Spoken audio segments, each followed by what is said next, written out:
Hello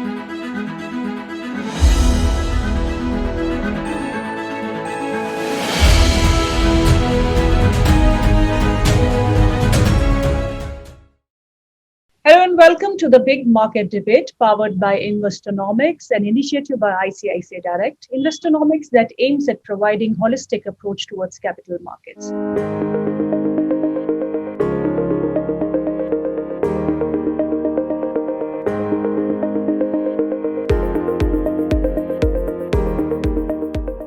Stock markets are without doubt an integral and indispensable part of country's economy. The recent data that reveals how the pandemic drove massive retail participation to the stock markets. To talk on how the markets will move here on and which sectors, stocks will do better, I have with me Mr. Avinash Gorakssakar, Head Research, Profitmart Securities, and Mr. Vijay L. Bhambwani, Head of Research, Behavioural Technical Analysis, Equitymaster. Welcome to the show. Thank you for having me, Geetu. Welcome, sir.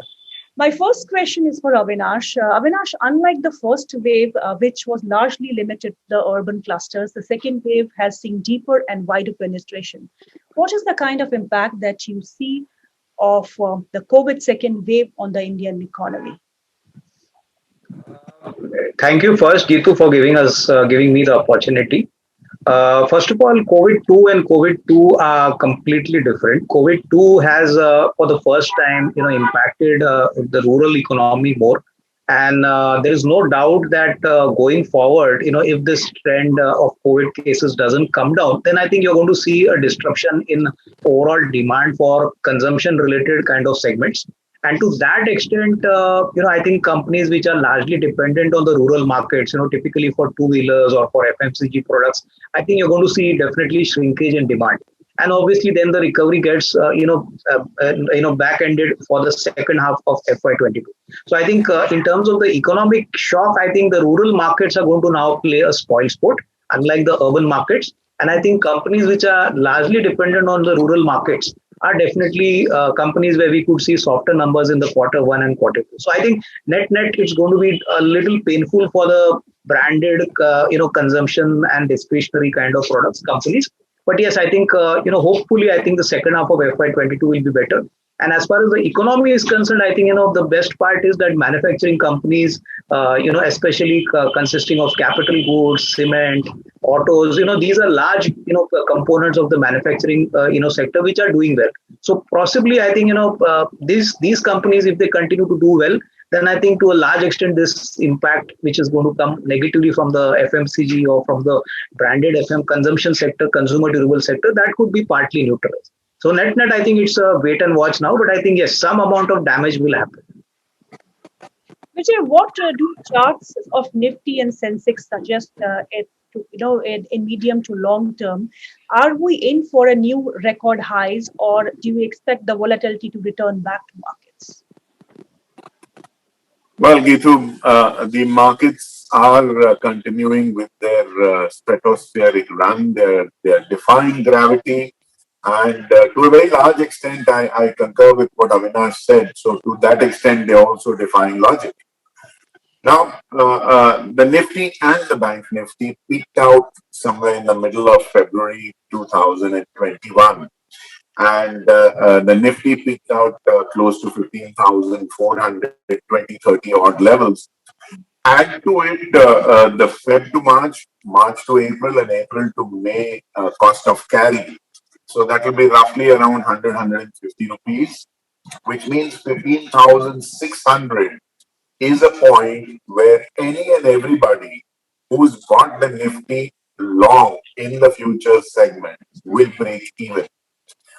My gut feel is that in the next fortnight or so, maybe even earlier, there is a good probability that the Nifty will try and attempt to rescue all long positions, residual long positions, which are being rolled forward since that high was made. And then we'll have to take a call as to what really happens. If we stay above 15,600, 15,700 sustainably, possibly another round figure of 16,000 may be overcome. Failing which, we might consolidate, come down a bit from that high of 15,600 odd, come down, give a time and a price-wise correction, and then move forward. But like I said, the markets don't seem to be in a mood to go down, and that's the confounding aspect of this market. Avinash, do you expect markets to get a bit jittery as the medium-term growth outlook gets questioned? Because they're having reports by a few broking houses, multinational companies coming out with the report saying that GDP might be impacted by 150 to 300 basis points. If that comes true, do you expect markets to really turn, volatile? I think Gitu, clearly, markets are on a tear largely because market expects that the first quarter, April to June, is more or less, discounted by the markets, assuming that numbers, by most of the corporates in this quarter could be bad. What the market would obviously, like to know is that how quickly COVID cases come down, how inflation is managed. Because if inflation goes up purely because across the board commodity prices have gone up. If you look at ferrous and non-ferrous metals, so my sense is that if inflation fears are controlled, inflation somehow is managed by the economy, by RBI in a better way. I think that could possibly give a lot of source of comfort, and I think that would probably get reflected post June. So my sense is yes, I think there is a cause of concern with commodity prices unlikely to come down soon. Inflation could perk up, and that could obviously impact growth. Interest rates also could be monitored very closely because our sense is that interest rate cycle still continues to be soft. But if inflation moves up beyond a comfort zone of the RBI, then that could definitely not be good. So keeping all these factors, I would believe that July to September would be a key period where all these factors, the macro factors, would be questioned more seriously. And I think at that point of time, you could actually get a clearer picture. As of now, it is very difficult to visualize what could be the impact of the GDP. Yes, some amount of damage will happen. And I think to that extent, there could be a moderation in the market. There could be a small panic sell-off. But I don't think markets are going to be like what they were in the previous year of March or April. That kind of panic is not going to settle. So I think it's going to be selective. I think we could see a little bit of profit booking in some of the high beta sectors, high beta stocks, which have risen significantly. And there, I think some correction will obviously be better for the markets also, for a stronger rally going forward. Vijay, is the long-term structural bull market in metals intact? And if it is, then which is your preferred bet in the metal space as far as the charts are concerned? I would look at a couple of sectors that are looking promising.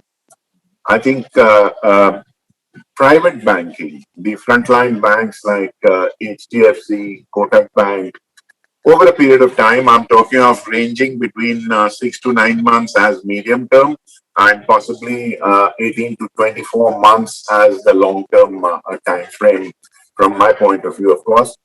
I think the private banking space should do fairly well.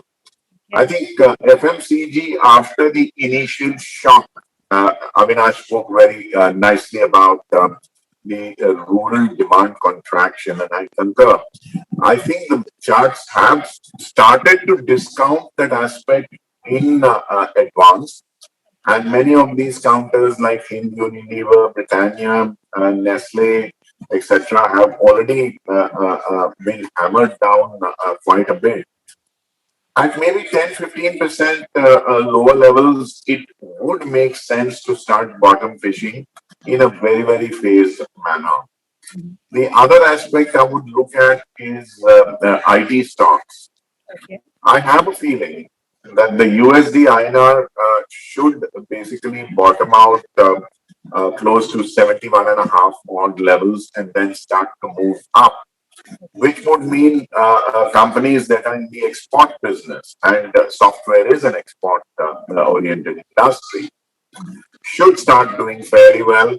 It has nothing to do with demand contraction due to the pandemic, nothing to do with inflation in the domestic market. It's a pure international play, and I think it's rather insulated from these kind of shocks. So these three sectors in the stock market is what I would look at. Would you stay away from the metal sector, Vijay? I'm not entirely convinced as a commodity trader. I'm not entirely convinced that the headroom which definitely exists in metal. My hypothesis is that it's a lot of easy money, unbacked currency being printed all over the world, which is seeing money being parked into all asset classes because money wants return on investment, which is why metal prices have gone up. It's not demand expansion; it's easy money that's leading these prices higher. So whenever you see a little bit of profit taking, look at what happened to aluminium from 208, 209, straight down to below 190. Copper, when it went above 810, 15, people were talking about 900 odd. Now it can barely keep its head above the water at 750. We're talking about a matter of 3, 4, 5 trading sessions.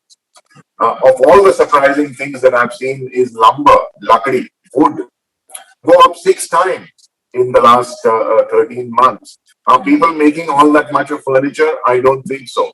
So, metal stocks are likely to remain very vulnerable to huge price shocks. Take a look at Hindalco, take a look at Tata Steel in the last fortnight. You'll see what I mean. Just one long position in the futures, and the minimum loss you would have taken is 100,000 rupees plus on both these counters a fortnight ago. So metals, if you want peace of mind, you want to take delivery and forget about them for maybe 3, 4, 5 years, fine. But if you're looking at maybe the next fortnight to 2 to 3 months, I'm not really very sure. Avinash, it's being learned that government may announce and come out with another stimulus package for, to pep up the Indian economy, which is in shambles. Does the government have that headroom actually? I mean, the bandwidth that the government has to really do with all these stimulus packages that they'll be announcing? I think Gitu, having a very big stimulus package as of now from the government seems to be very unlikely because the flexibility to raise money and to actually ensure that the fiscal deficit does not go beyond a particular kind of comfort level is not there with the government. And I think you're right in mentioning that unlike the first package, which was announced with a lot of, fanfare, I'll not be so comfortable to expect that another large fiscal stimulus could come in. Maybe a small fiscal stimulus could come in, but that will really not be fully impactful. So my sense is that the government is not in a position as of now to actually announce another very big stimulus package, and I think this factor is also known by the markets. So if at all it does come in, then it's obviously going to have an impact on the macro numbers, on the overall budget deficit numbers, which I think in the total perspective will not be liked by the markets. I think clearly growth is definitely something which we all want. But, if we actually go beyond a particular limit and finance growth by more of debt, I think that would definitely create a problem for us as far as the fiscal deficit is concerned. So I think, yes, possibility of a small fiscal stimulus is there, which could perk up the market sentiment moderately. But as of now, Gitu, if you look at the market sentiment, unlikely, to normal logic, nothing negative is being felt by the markets at all. In fact, even when we had 4 lakh cases a day, the markets were roaring. And even today, the markets are in a pretty good shape. So, I would believe that markets are now betting on growth. I would not be surprised that the government may wait for some more time before it actually announces this fiscal stimulus, which I believe at this point of time may not be like a, kind of a big soother. So let's wait for some time. But definitely 80 to 90% chances that the fiscal stimulus, even if it comes, it could be a small stimulus. A large stimulus, I think at this point of time doesn't look possible. With most of the negatives being discounted, as you say, Avinash, what is your earning outlook for first 2 quarters of FY22? Do you expect, and the sectors that you expect to perform better? See, I think as far as earnings growth are concerned, at the start of the fiscal year, before the COVID second wave started, we were pretty comfortable with a 18 to 19% kind of earnings growth. And I think the broad consensus was about 22 to 23%. But I would believe that now with the first quarter virtually being written off, my sense is that, we could still aim for something like about 15 to 16% of overall earnings growth if hopefully the remaining 3 quarters are normal.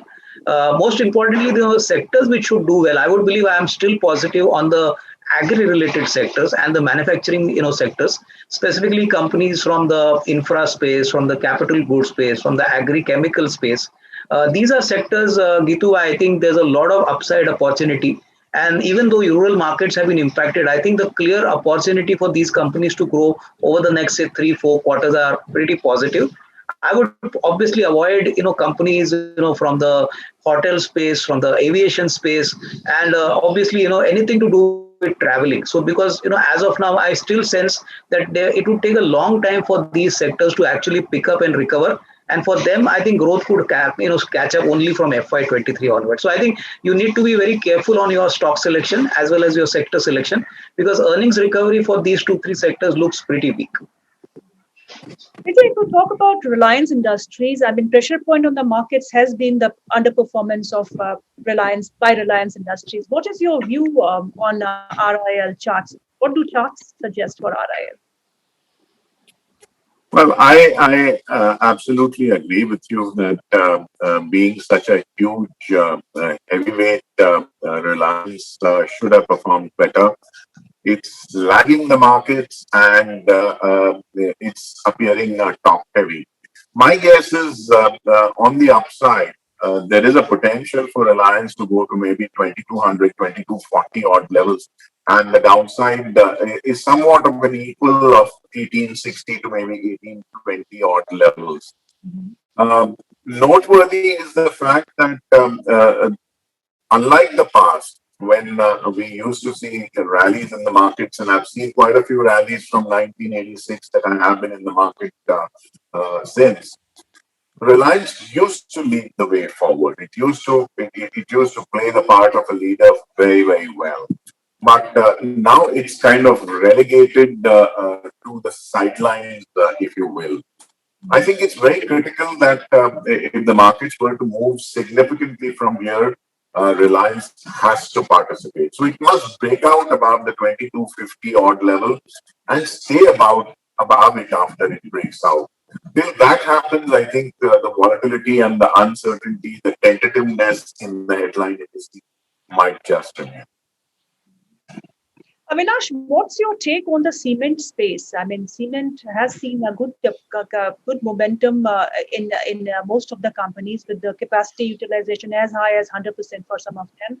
So, do you expect kind of a momentum that we saw in these companies, frontliners and the mid caps and the small cap companies too, to really go forward and continue the trend that we have been seeing in cement counters?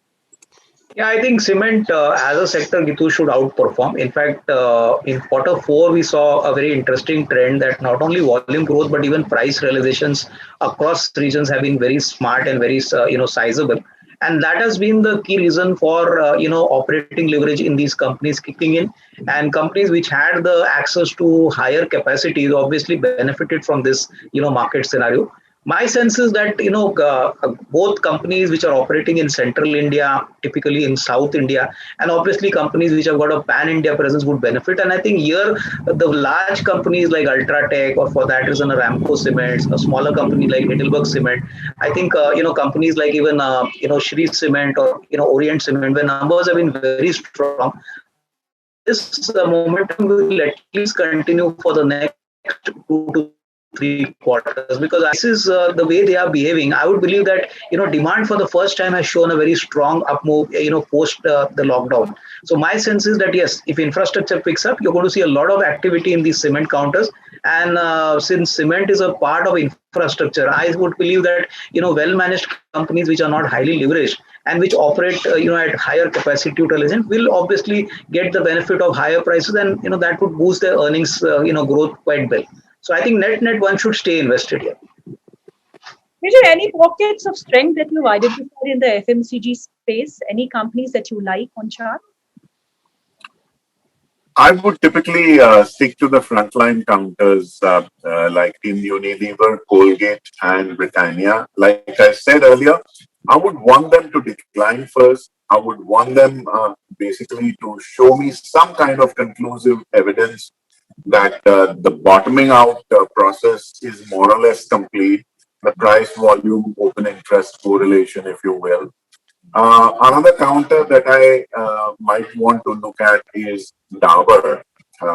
That's also looking fairly interesting on the charts. But here again, the same logic. I would want signs of evidence that the market's done with the selling here. Vijay, if we talk about inflation, these concerns are cropping up back again because globally, if you see, and in India also, the commodity prices have been rising, and the concerns for inflation is back. So this has led to some kind of a momentum coming back to gold and silver, which saw some kind of a consolidation from last few months that we have been watching them.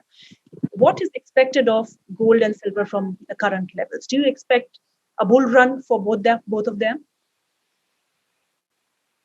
Guido, I'm very positively biased both for gold and even more so for silver. The reasons are contained in your question itself. Inflation, number one. Number two, what has led the recovery in the stock markets post the pandemic is that almost all central banks have resorted to unbacked printing of currency. Now, this means that you're kicking off higher inflation on one hand. The other hand, the biggest borrower worldwide, I'm not just talking about our country, but I'm talking of a worldwide phenomenon. Today, the biggest borrower is the government, which is why you're seeing over $19 trillion of sovereign bonds in various locations, various geographies, either giving you ZIRP, which is zero interest rate policy, or NIRP, negative interest rate policy. Now, on the one hand, the government is a borrower. It wants more money to provide even more stimulus to the economy. On the other hand, it wants to offer the guy who's writing a check either zero interest rate or negative interest rates. Mm-hmm. So I think the guy who has to write the check may not really write that check. And since you're not going to get too much by way of real effective return on your fixed income, that money is going into gold and silver. Let's not forget, you cannot make a single photovoltaic cell without using silver.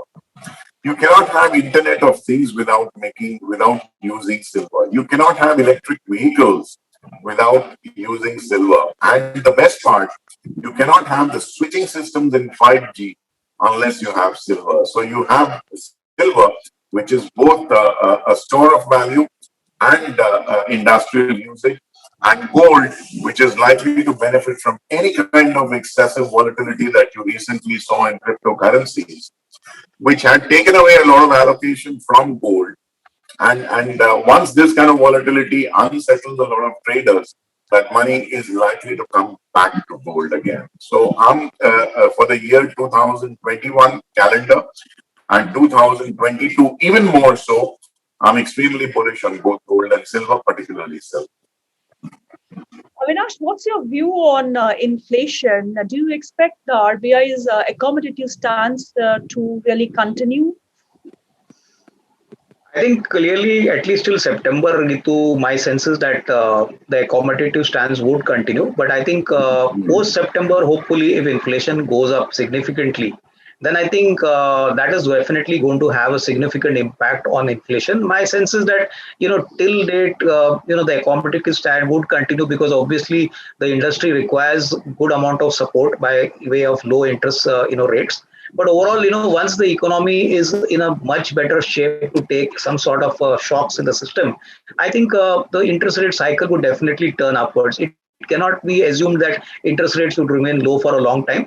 And as I mentioned to you earlier, if commodity prices continue to rise, then I think that is definitely going to be a dampener, as far as inflation is concerned, because a higher inflation is not going to be liked by RBI. And secondly, the monsoons. I mean, how good the monsoons are, because food inflation also is an important component. So I think both these factors would be evaluated by RBI, and I think possibly post-September, I think we could expect some sort of, announcement from the RBI. But till September, I think I'm pretty positive that we won't be seeing any, increase in interest rates. And I think the stance could continue to remain accommodative. As Vijay said, he's quite bullish on the gold and silver, and he expects the bullish trend to really continue in both of them. What do you expect of this? This momentum, the kind of impact that you expect on companies like Titan and the companies which are into gold financing and gold loans. See, I think for Titan, Gitu is a pass through, so it does not have any impact.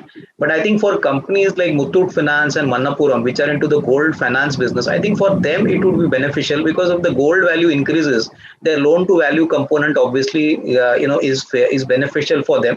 And most importantly, people who actually take loans against golds are largely into the rural areas. Whenever gold prices go up, the most important thing is that looking at the price of the gold, they are induced to take a short term loan of 3 months or 6 months. So this could definitely impact positively the gold finance companies in a much better shape, and I think that could happen positively, probably from the second half, because in the first half we are really not aware as to what is the ground reality. But looking at the commentaries from both Muthoot Finance and Manappuram Finance, I think definitely second half of FY22, if gold prices continue to rise, that would actually add a lot of sheen to these gold finance companies because they already sit on a huge gold reserve. And secondly, fresh gold loans normally get a traction when gold prices start moving up. So then definitely they should benefit. Vijay, what's your view on crude oil prices? Because they have been hovering between $60 and $70. Do you expect them to stay between this range only, or a breakout towards higher levels if the economy, which everybody is talking about globally, starts picking up? Gitu, I belong to the camp that feels the $100 a barrel talk, which is prevalent in the market, is just talk. Why is this talk being bandied about so easily? You've got to understand that Saudi Aramco needs even more money, and a second IPO should not be ruled out. The first IPO was a little over $25 billion, but that's barely enough to pay back their bonds, which are due for redemption even up to the next year.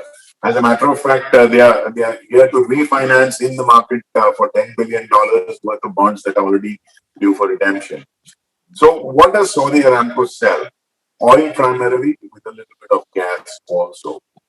Now, OPEC Plus, which is OPEC and some non-OPEC members which have come together, they are creating production shortages by cutting output and trying to push oil prices higher so that the countries that are exporting oil can benefit. And besides, the Saudis have a dual benefit. Not only do they get higher price per barrel, but they also push through the Aramco IPO. But you've got to ask yourself this question. With their distressed budgets, most of these Middle East, North African oil exporting countries have nothing else to sell. They're as distressed as Asian, European, or North and South American nations, and they're obviously going to pump out more and more oil and gas. You also have electric vehicles. You have hydrogen as the fuel. You also have renewable energy, breathing down hard on the neck of oil, and then there is always shale, right? So I would be very surprised if oil prices went past the 70, 75, maybe max $77 a barrel. I'm talking of WTI, not Brent. Add another $5 to $6 for Brent, which is the prevalent premium on Brent at that point in time. Where gas is concerned, here again, I think there is a big overhang of supply at higher levels. I think the trade is to find plumb levels in oil and gas, short them, not look at the price for 6 to 8 months, roll your long short positions forward, earn the cost of carry, and sit pretty. I think all this talk about $100 a barrel and $5, $6, $7 per MMBTU of gas is just gas. If that's the case, Avinash, what is your view on the oil and gas space? I mean, what will you do on HPCL, BPCL, IOC, RIL, ONGC? I think I'm not an expert on crude, but I can only assume that if crude prices don't go up, I think that is definitely going to be more negative for upstream. Our sense is that crude will obviously settle around $75-80 a barrel, and unlike the earlier past trends, unlike something very dramatic happens, then only we could see crude shooting up. And to that extent, I think oil marketing companies could be included in portfolios, provided one is willing to take in the volatility and the shock and the near term risk from the crude trade. But my sense is that yes, valuations are attractive. BPCL looks pretty good. I know the strategic investment is due for this financial year, and I think in all probability the fair value could be significantly more than the current market price. I think ONGC could be in a bigger problem because clearly in terms of upstream business, they have a limited pricing power. So that could possibly be a little hangover for the stock. So our sense is that it's better to stick around with the B2C, that is the oil marketing companies, which have got more value and would continue to grow. I think once the economy opens up further, the lockdown effects go down, you're going to see a lot of consumption from sectors like airlines, automotive, and that is going to also increase the throughput and the volume. So my sense is, I think it's better to play on the OMC pact, where we believe that there are many triggers which could be playing out over the next say 2 to 3 quarters. Do you like anything in IT space, Infosys, TCS? I would go with TCS first and Infosys next. These are two counters that I would look at. Of course, I would commit a major chunk of money on TCS, like I said. Avinash, what your view on the IT space? IT companies are sticking to the growth guidance despite COVID-19 second wave. Will you be a buyer in IT? Because their performance lately has not been that satisfying. Because markets are not giving any, no active participation from the markets in IT space as of now. I think my sense is that companies which operate largely in the digital space and the cloud space, Gitu, could possibly be better bets. I think TCS of course has got a large exposure to the digital opportunity.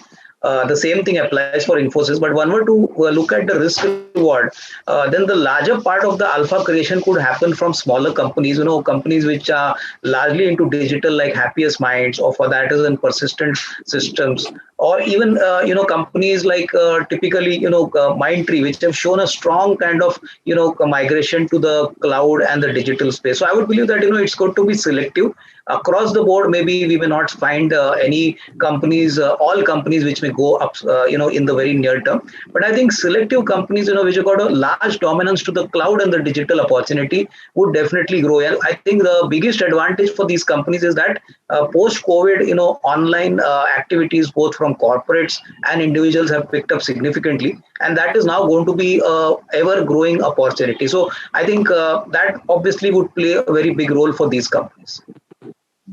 Vijay, youngsters are getting into markets. We have seen increased retail participation happening during this pandemic time.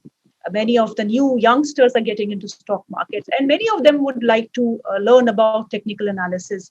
They think it's a very, you just open a chart and get to read some lines, and you say that okay, this trend will continue, this trend, but it's not that easy. We all know that it's not that easy. So, what is your message for the youngsters who really want to take it seriously and understand technical analysis and really profit from it? Well, technical analysis is a means to an end. It basically tells you where the price has been in the past. So it's like the left-hand side of the chart, which is telling you that the price was there. Like astrology, although I don't believe in astrology, like astrology, the value of an astrologer is not in what he has told you about your past, but what he can tell you about the future. So I've seen the last 10 bars or the last 10 candles of a chart. That doesn't help me. It's the 11th one which is yet to come, which tells me whether I should buy or sell and whether I'm going to be profitable or otherwise. Right? So if you think technical analysis will tell you the right-hand side of the chart, which is not yet formed, which means the price that is yet to unfold, and you will depend only on technical analysis and be a success of it, I think you're going to be in for disappointment. I think over the last 36 years of trading the markets, the one thing that I've realized is that it's behavioral aspects of the market, behavioral science, which powers everything. So you could be looking at fundamental analysis. You could be reading your computer trading terminal screen, which is called screen reading. You could do statistical analysis in Microsoft Excel. You could be looking at technical charts, whatever. But unless your behavioral science knowledge is very solid, using all these tools will not give you the kind of edge, will not give you the kind of success that you're truly looking for. And it's a learning process. It's a time-consuming process. Any sports coach will tell you that his protege will take approximately 10,000 hours to even reach competitive levels of Wimbledon players. Competitive, not winning. Competitive. Trading is like that. It'll take 3, 4, 5 years for you to get into the groove. So give it time. Don't get impatient. Avinash, your message for the youngsters who are entering into the capital market and want to make quick bucks. 3 things that they should keep in mind before investing in stock markets. I think Gitu Vijay made it very clear that technical analysis also is a very detailed study. My suggestion to youngsters is that you should have runway to start your investment journey. I would believe that think big, but start consistently investing from a young age. Right from the time you get your first job. And secondly, please remember that stock market is not an entertainment activity and a time pass activity. It's a serious business. So please respect the business and the fundamental numbers which are presented by the companies. As Vijay mentioned, behavioral aspects are also important. But eventually, in my last 28 years of journey in the markets, I've seen that data has got a very strong power which is directly correlated to the share prices. So invest in good quality businesses first rather than just looking at the company share prices. Many times share prices go up, but the business is not worth investing in. And the third important thing is that please plan your financial goals. I think if you plan your financial goals, then I think money will definitely multiply and happen more like a process, and that will actually remove the haphazard method of investment or trading. So I think these 2-3 things are the tricks which I think youngsters should use. It's good that youngsters are entering the markets, but I think very high expectations from a very short time frame is in itself a very high risk kind of possibility. So think long term, and I think money will definitely be made. But yes, you need to be patient. Thank you, Vijay. Thank you, Avinash, for your time. It was a pleasure speaking with you. Thank you so much.